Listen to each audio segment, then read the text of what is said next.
I will never take care of anybody's pets ever again as long as I live. Jerry Rosenfeld. Guy works in my office, comes to me and says, Bill, you look after my cat while I'm away this weekend? Sure. Yeah, I mean, you've had Sparky for what, 8 years? Yeah, not a problem. But the next day he comes to me and says, oh, hey, I forgot to mention, I have a dog too. Oh, you have a dog. Okay, cat, dog. I've known you for quite some time. You've probably had him for a while. All right, sure.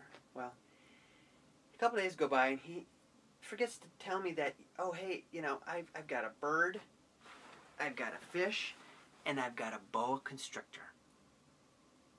So even though I'm getting a little shaky about this, I end up saying, okay, sure. Well, to make a long story short, he ends up going to beautiful Bermuda for almost a week. Not just a weekend, almost a week. He ends up meeting the love of his life. Fantastic, wonderful, marvelous.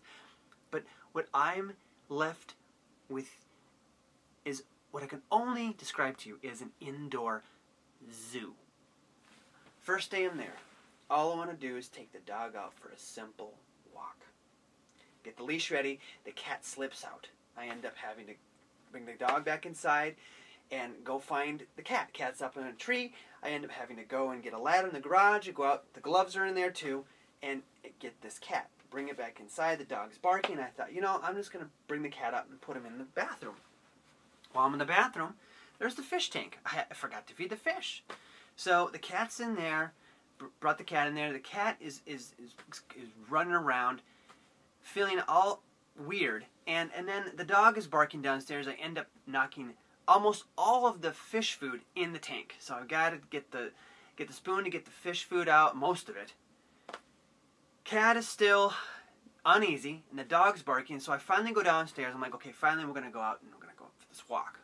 The dog has peed all over the new hardwood floor. So I go and try to find a mop. All right, find the mop, clean up the dog pee. The cat is still screaming upstairs, up in the bathroom. I can't figure this out. The dog is barking. I end up knocking over the bird cage with the mop handle. The bird cage hits the table, hits the chair, and rolls a half a dozen times. I go over, everything's going to be okay, I say. Pick up the bird cage, put it back up. I notice the bird not moving. The bird has had a stroke and has died. But that is not the worst of it, because by now the snake, remember the boa constrictor, which lived in the tub, which is in what room? The bathroom, has now devoured the cat and is slithering, just like this, slithering down the steps and flickering his tongue at me, just like this. And I say, you know what? Forget this. I end up just leaving. I lock the door and let the snake and the dog battle it out. I'm sure the snake finished him off. A few days later, Jerry comes home. He sees the devastation, has a heart attack, and dies. So, no. Absolutely no. I will not take care of your hamster, Samantha. Nothing good can come from